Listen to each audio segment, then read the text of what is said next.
Bonjour tout le monde. Notre chapitre aujourd'hui est produit vectoriel, produit mixte pour la classe de SG.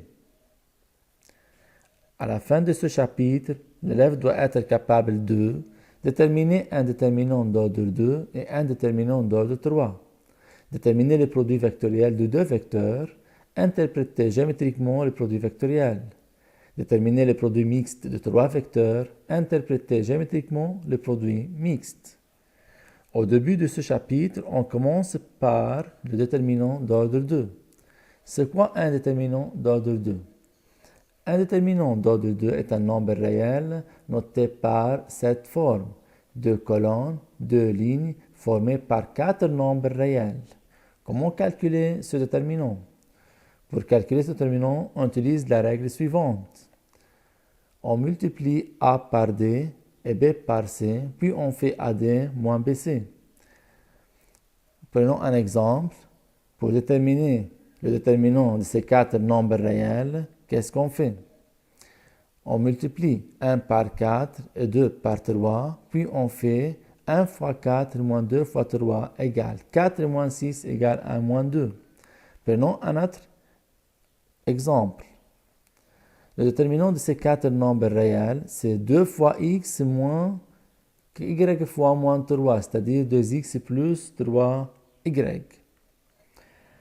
On passe maintenant au déterminant d'ordre 3. C'est quoi un déterminant d'ordre 3? Un déterminant d'ordre 3 est un nombre réel comme le déterminant d'ordre 2, mais avec 3 colonnes et 3 lignes formées de 9 nombres réels. Comment calculer ce déterminant? On commence par A, c'est-à-dire à partir de A, on barre horizontalement et verticalement. Il reste aussi 4 nombres réels. Qu'est-ce qu'on fait? Ce déterminant égale A fois le déterminant d'ordre 2 de ces 4 nombres réels. Puis, moins.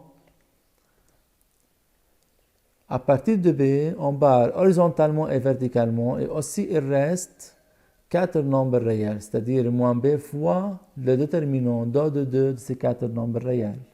Plus, on fait la même chose avec le nombre C. On barre horizontalement et verticalement, il reste ces 4 nombres réels, c'est-à-dire plus C fois le déterminant d'ordre 2 de ces 4 nombres réels. Prenons un exemple. Déterminer le déterminant de ces 9 nombres réels. Qu'est-ce qu'on fait? On commence avec 1, on barre horizontalement et verticalement, il reste ces 4 nombres réels. On fait le déterminant d'ordre 2, c'est-à-dire 1 fois 5 fois 9 moins 6 fois 8. Moins 2, on barre horizontalement et verticalement, il reste aussi 4 nombres réels, on fait 4 fois 9 moins 6 fois 7. Puis plus 3, aussi on barre horizontalement et verticalement, il reste 4 nombres réels, on fait 4 fois 8 moins 5 fois 7. Donc la réponse est 0. Prenons un autre exemple. On commence avec x, on barre horizontalement et verticalement, on fait la même technique. X fois 0 moins 1, moins y fois 0 plus 1, plus z fois 1 moins 0, égale moins x moins y plus z. Dans tout ce qui suit, l'espace est rapporté à un repère orthonormé direct O, I, J, K. Maintenant, je passe au produit vectoriel de deux vecteurs. Le produit vectoriel de deux vecteurs U et V, noté par U, ce symbole V. On lit U vectoriel V. Ce produit vectoriel est un vecteur W, tel que W est orthogonal aux deux vecteurs U et V, comme indique cette figure. W orthogonal à U et à V. U, V et W sont dans cet ordre, forment une base directe, U, V, W.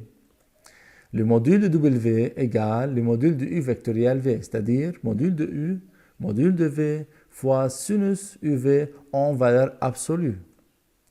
Comment déterminer le produit vectoriel? Pour trouver le produit vectoriel de deux vecteurs, on utilise le déterminant d'ordre 3, mais en première ligne, on met les vecteurs unitaires des axes qui sont I. J, K. En deuxième ligne, on met les coordonnées de U. En troisième ligne, les coordonnées de V. Prenons un exemple. On donne les deux vecteurs U et V. Calculez les composantes de U vectoriel V. U vectoriel V égale I, J, K, puis les coordonnées de U, puis les coordonnées de V. On fait la règle pour déterminer le déterminant d'ordre 3. On trouve le vecteur moins 8i, moins j, plus 6k. C'est-à-dire, les composantes sont moins 8, moins 1, 6. Calculez maintenant les composantes de V vectoriel U. V vectoriel U égale I, J, K, puis les coordonnées de V, puis les coordonnées de U. Et on fait la même chose, on obtient 8i plus j moins 6k. Donc, les composantes de V vectoriel U sont 8, 1, moins 6. Comparez U vectoriel V et V vectoriel U. On remarque que les composantes sont opposées. Donc, on peut dire que U vectoriel V égale moins V vectoriel U. On passe maintenant à l'interprétation géométrique du produit vectoriel. Soit U et V deux vecteurs non nuls donnés. U vectoriel V égale à 0 si et seulement si U et V sont collinéaires.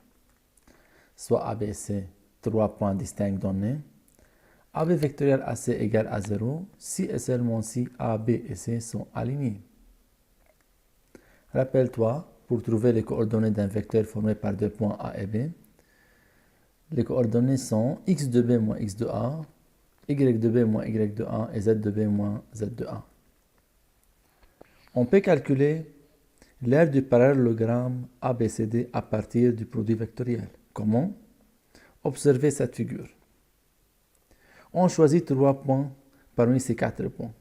On forme deux vecteurs de ces 3 points. Par exemple, on choisit A, B et D. On forme des vecteurs AB et AD. Puis on fait le produit vectoriel AB vectoriel AD. Finalement, on fait le module de ce résultat, c'est-à-dire le module de AB vectoriel AD. Alors, l'aire du parallélogramme ABCD est module du AB vectoriel AD unité d'aire.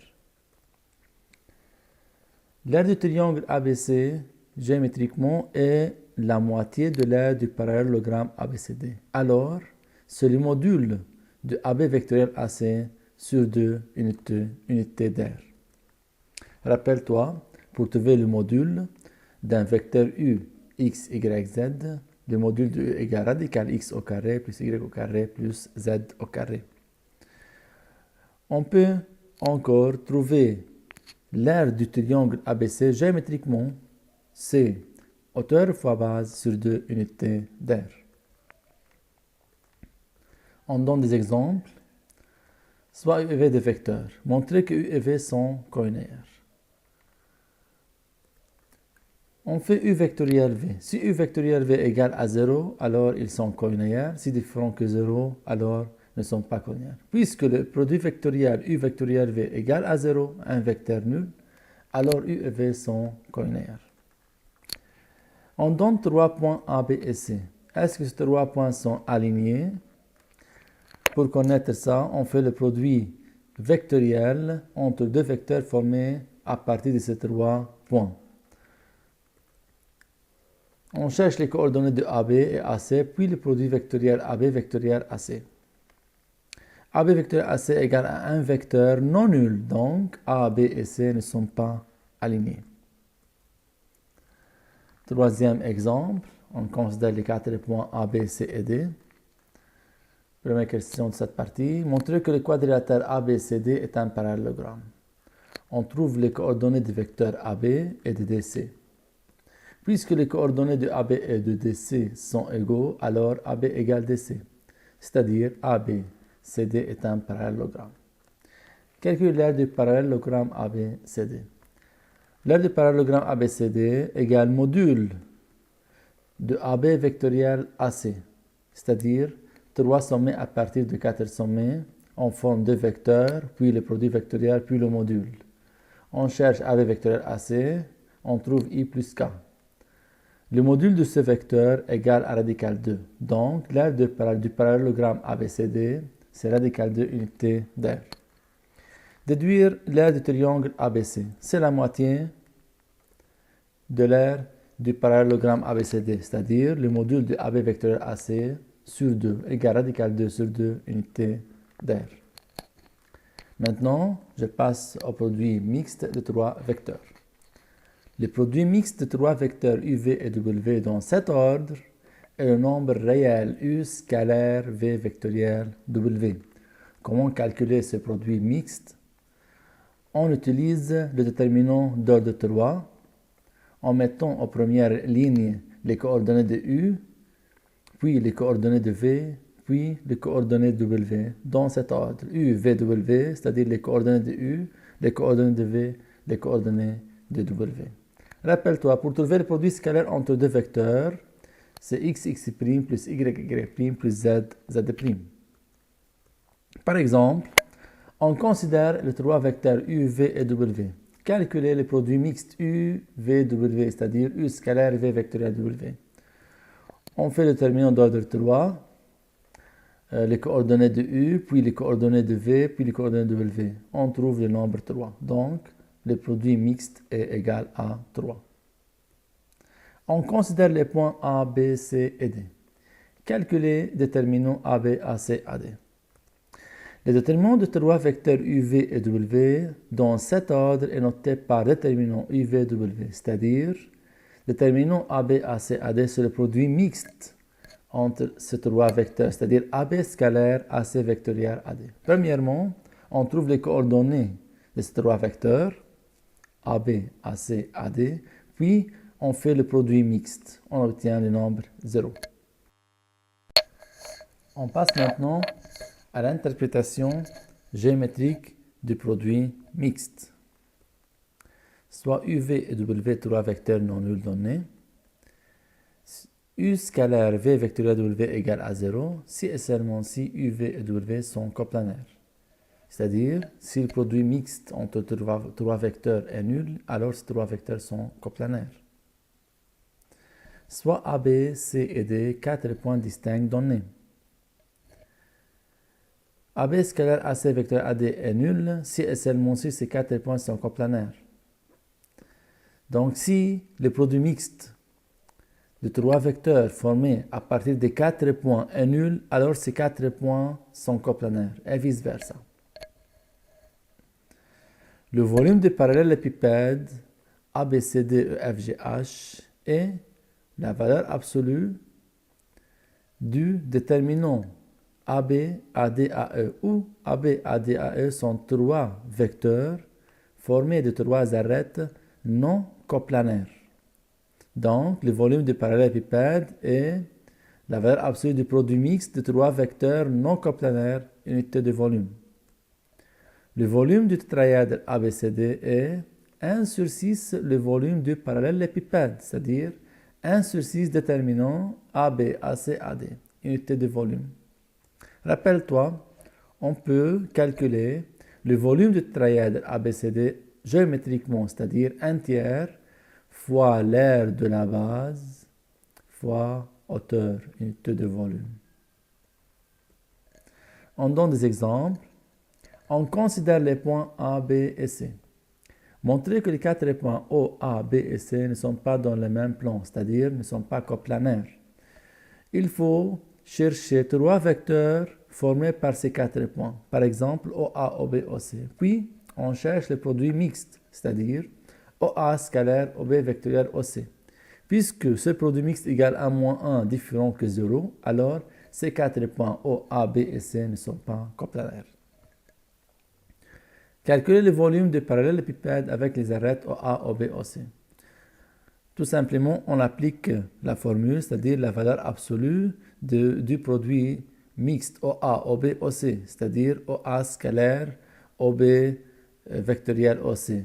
Puisque le déterminant OA, OB, OC égale à moins 1, en valeur absolue égale à 1, alors le volume égale 1 unité de volume.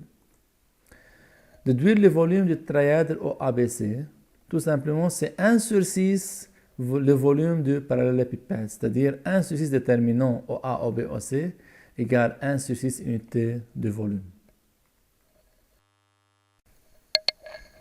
Finalement, je vous donne un résumé de ce chapitre en comparant le produit vectoriel et le produit mixte. Le produit vectoriel sera entre deux vecteurs et le résultat est un vecteur, mais on utilise le déterminant d'ordre 3.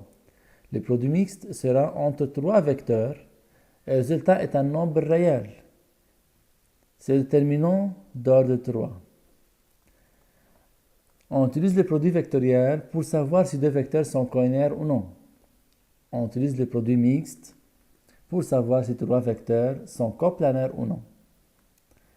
On utilise le produit vectoriel pour savoir si trois points sont alignés ou non. On utilise le produit mixte pour savoir si quatre points sont coplanaires ou non. Si les trois points à partir du produit vectoriel ne sont pas alignés, alors A, B et C déterminent un triangle et par suite, ils déterminent un plan. Dans le cas du produit mixte, si les quatre points ne sont pas coplanaires, alors ils déterminent un tétraèdre. À partir du produit vectoriel, on peut calculer l'aire d'un parallélogramme et l'aire d'un triangle. À partir du produit mixte, on peut calculer le volume d'un parallélépipède et le volume d'un tétraèdre. Pour vous entraîner davantage, vous pouvez résoudre toutes les questions et tous les exercices des pages 37, 38 et 39 du manuel SG. Merci.